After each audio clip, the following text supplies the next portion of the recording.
Kedavan, good evening to you. Tell us more about what Bob Woodward is saying.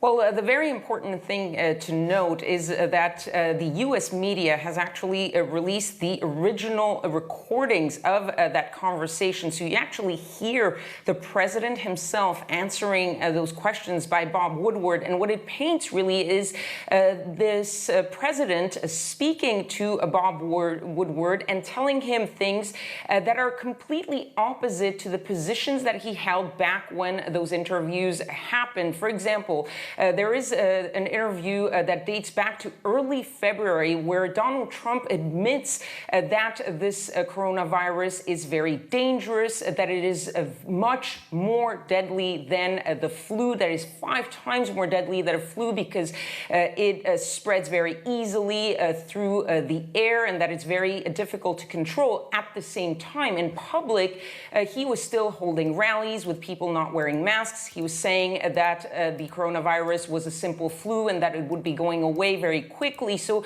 it really gives you 2 different President Trumps, the one speaking in private to Bob Woodward and the one who was speaking to the public. And then, of course, there is that exchange that we just heard, the exchange where Bob Woodward himself in around mid-March is asking Donald Trump why he's starting to change his position publicly. And that's where Donald Trump is saying that basically he did not want to create panic among the population and that he was simply trying to downplay it. Those are his words.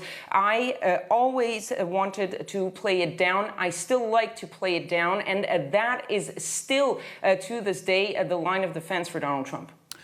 So Trump's reaction is that he likes to play it down. I wonder what all this is likely to mean going forward, Kedavan, in terms of the presidential campaign.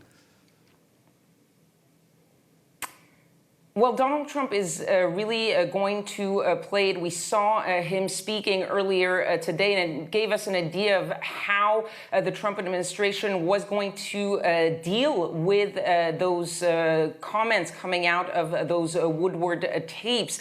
And so the line of defense is going to be, yes, I played it down, because those are his words. And so uncharacteristically, Donald Trump did not completely dismiss the book because, of course, those are actual audio recordings. But he did say again, repeat, and was adamant that that was the right choice to make. He said that as the president, he did not want to create a panic, and that as a president, he was the cheerleader of the country. Remember, that's something he used back in the early days of COVID-19 when people were already criticizing him for not making it clear how dangerous the coronavirus is. And the rest of the really strategy of the Trump administration and of Donald Trump himself going forward is to always fall back on what he sees as his successes. Again, when he was pressed earlier about not really getting the grip of how serious it was, he said,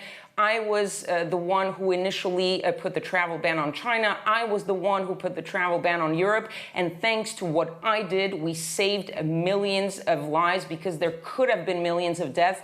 Remember that the U.S. is nearing the 190,000 deaths mark. So the situation around coronavirus for Donald Trump is complicated, and these tapes are not making things any easier for the president. In Washington, Kedavan Gorgeous-Dani, as ever, thank you very much indeed.